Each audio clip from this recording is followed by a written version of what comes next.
Hello friends, welcome back to my YouTube channel Paridhi's bird. तो friends, आप लोग जीजी माँ के एपिसोड में देखेंगे कि जीनू चाची फाल्गुनी से कहती हैं, फाल्गुनी, सरला की बेटी की शादी तय हो गई है।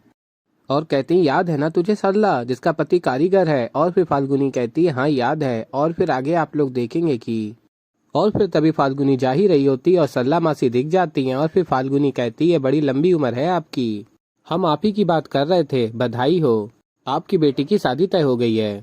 और फिर सल्ला कहती है, मुंह पे बधाई देती है और पीठ पीछे खंजर मारती है और कहती है सल्ला कि तेरे घर वालों की वजह से मेरी बेटी की शादी टूटने वाली है।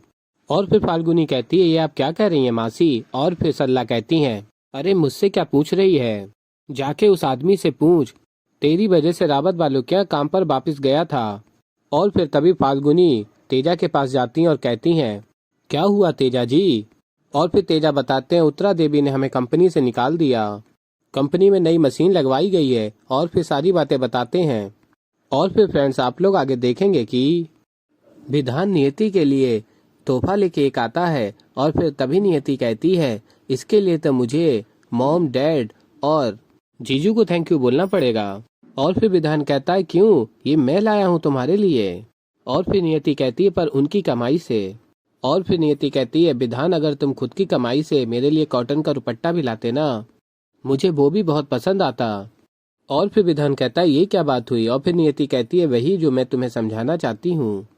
और कहती है, तुम ऑफिस जाना क्यों नहीं शुरू कर देते।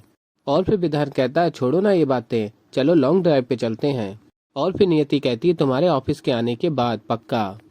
और कहती है नियति, विधान, जीजू कैसे ऑफिस जाते हैं, वैसे ही तुम भी। और फिर तभी विधान कहता, स्टॉप इट नीति, मैं तुमसे प्यार करता हूँ ना, तुम्हारा ध्यान रखता हूँ ना, तो वो काफी नहीं है तुम्हारे लिए।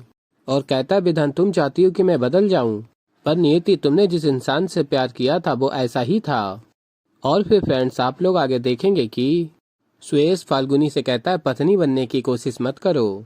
और कहता है, तुम्हारे मेरे बीच में पति पत्नी जैसा कुछ भी नहीं है। और फिर फ्रेंड्स, आप लोग आगे देखेंगे कि फाल्गुनी सुयेश से कहती है, मुझे आपसे एक बात करनी थी। आज मैं ऑफिस आ रही हूँ सासू माँ से मिलने के लिए। कारीगरों को काम से निकाल दिया गया है और उनकी तरफ से बात करने वाला कोई भी नहीं। और फिर फाल्गुनी कहती है, देखो, मैं तुम्हारे काम में दखल देना नहीं चाहती। और फिर तभी सुयेश कहता है, फाल्गुनी देखो, तुम जो कुछ भी कर रही हो उसके लिए तुम मुझे सफाई देने की जरूरत नहीं है। तुम एक इंडिपेंडेंट लड़की हो, तुम्हारी अपनी लाइफ है, तुम जो कुछ भी कर रही हो सही कर रही हो। और वैसे भी मैं उन पतियों में से नहीं हूँ जो हर वक्त अपनी पत्नियों पर नजर रखते हैं। और फिर तभी फाल्गुनी हंसने लगती है और सुयेश कहता है, क्या हुआ, मैंने कोई जोक मारा। और फिर फाल्गुनी कहती है, नहीं, पर बहुत ही अच्छी बात कर दी आपने। अभी अभी आप कुछ देर पहले कह रहे थे कि हम लोगों के बीच पति पत्नी जैसा कुछ भी नहीं है, और अब खुद को पति कह के हम दोनों के रिश्ते को मान भी लिया। और फिर फ्रेंड्स, आप लोग आगे देखेंगे कि सोम कहते हैं, मैडम जी, कारीगर आए हैं आपसे मिलने के लिए। और फिर उत्तरा देवी कहती हैं, आ गए भिखारी भीख मांगने। और फिर सोम कहते हैं, मैडम जी, साथ में फाल्गुनी भी आई है। और फिर उत्तरा देवी कहती हैं, अरे हमारी बहू रानी आई है। और फिर उत्तरा देवी तेजा को देखती हैं और कहती हैं, ओहो, तो आप इनकी वकील बन के आई हैं, हमारे खिलाफ खड़े होने का एक भी मौका नहीं छोड़ती आप। शेर का अगर शिकार करना हो तो गीदड़ भेड़ियों के साथ शामिल हो ही जाता है। और फिर फाल्गुनी कहती है, मैं यहाँ एक कारीगर के तौर पे आपसे बात करने आई हूँ। और फिर उत्तरा देवी कहती हैं, बहुत देर कर दी तुमने, हम फैसला ले चुके हैं, मशीन खरीद चुके हैं। हाँ, अगर तुम इनकी मदद करना चाहती हो तो एक काम कर सकती हो, इन्हें जैन के पास लेकर जाओ, उनके एनजीओ काफी सारे लोगों की मदद करते हैं, भिखमंगे और गरीब लोगों की, कुछ फायदा जरूर होगा इन्हें। और फिर फाल्गुनी कहती है, इन्हें अपना हक चाहिए उत्तरा देवी, आपकी भीख नहीं। इनकी बात सुने बिना आप अपना फैसला कैसे ले सकती हैं, इन्हें भी अपनी बात रखने का पूरा मौका मिलना चाहिए। और फिर उत्तरा देवी कहती हैं, चलो ठीक है, मौका दिया, एक मौका दिया, आज मैं बहुत अच्छे मूड में हूँ, तुम्हें तुम्हारी बात करने के लिए पूरा 1 मिनट देती हूँ। तो वकील साहिबा, आपका समय शुरू होता है अब।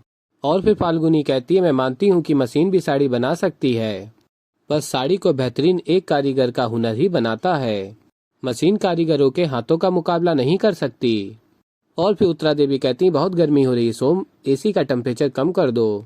और फिर फाल्गुनी कहती है, किसी भी फॉरेन क्लाइंट को मशीन से बने हुए कपड़े चाहिए तो वो कहीं से भी खरीद सकता है, पर वो इंडिया आता है, खास करके राजस्थान में, तो वो हाथों से बनी साड़ी ही खरीदना चाहता है कि यहाँ का हैंडीक्राफ्ट मशहूर है। और फिर उत्तरा देवी कहती है, सोम ये सारी हवा मेरी तरफ आ रही है। और फिर आगे आप लोग देखेंगे कि उत्तरा देवी फाल्गुनी से कहती है, मैं सुन रही हूँ, बोलो। और फिर फाल्गुनी कहती है, देखिए मैं आपसे दावा करती हूँ, जो काम कारीगरों के हाथों से हो सकता है वो मशीन कर ही नहीं सकती, मशीन वैसा डिजाइन दे ही नहीं सकती। और फिर उत्तरा देवी कहती हैं, देखो जो भी बात करनी है जल्दी करो, तुम्हारा समय खत्म हो रहा है।